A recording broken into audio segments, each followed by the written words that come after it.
अयोध्या नगरी शोक में डूब जाती है क्योंकि राम, सीता और लक्ष्मण वनगमन के लिए प्रस्थान कर चुके होते हैं।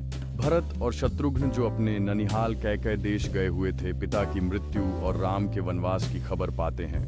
भरत को यह ज्ञात होते ही गहरा दुख होता है कि उसकी माता कैकई के षड्यंत्र का परिणाम उसके प्रिय भाई राम को भुगतना पड़ा।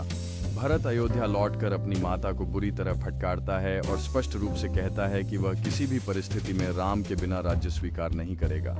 भरत अयोध्या की प्रजा और मंत्रिमंडल सहित राम को वन से लौटाने के प्रयत्न में निकल पड़ता है। वन में नदी, जंगल और आशियों का मार्ग तय करता हुआ वह चित्रकूट में राम, सीता और लक्ष्मण से मिलता है। भरत राम से अयोध्या लौटने की प्रार्थना करता है। उसकी श्रद्धा, स्नेह और समर्पण देख सभी भावुक हो जाते हैं। राम भरत को धर्म और पितृवचन की मर्यादा का महत्व समझाते हैं।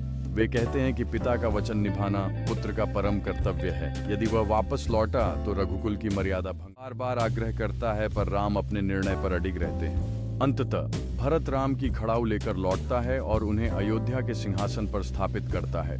ये दर्शाता है कि राज्य के वास्तविक स्वामी राम ही हैं। भरत तो केवल प्रतिनिधि बनकर कर्तव्य निभा रहे हैं। भरत अयोध्या के निकट नंदीग्राम में रहकर तपस्वी जीवन अपनाता है। अयोध्या की प्रजा भी राम की कमान को ही सार्थक मानती है। दूसरी ओर राम, सीता और लक्ष्मण वन में आगे बढ़ते हुए अनेक राशियों से मिलते हैं। वे दंडकारण्य पहुंचकर संतों, साधुओं की रक्षा के लिए राक्षसों का संहार करते हैं। उनकी यशोगाथा वन में भी फैलती जाती है। तीसरे एपिसोड में भरत मिलाप, भ्रातृप्रेम, त्याग और धर्मपरायणता की गहन अभिव्यक्ति मिलती है। भरत राम का प्रेम और मर्यादा भारत लोक कथा का अमर प्रसंग है। यह सिखाता है कि सच्चा भाई वह है जो स्वार्थ न देखकर अधिकार और धर्म के बीच विवेकपूर्ण चुनाव करे।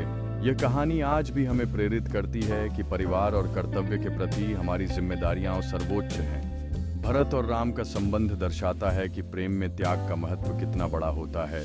इस दृष्टांत से यह भी स्पष्ट होता है कि सच्चा नेतृत्व केवल अधिकार में नहीं बल्कि सेवा भाव और आदर्शों में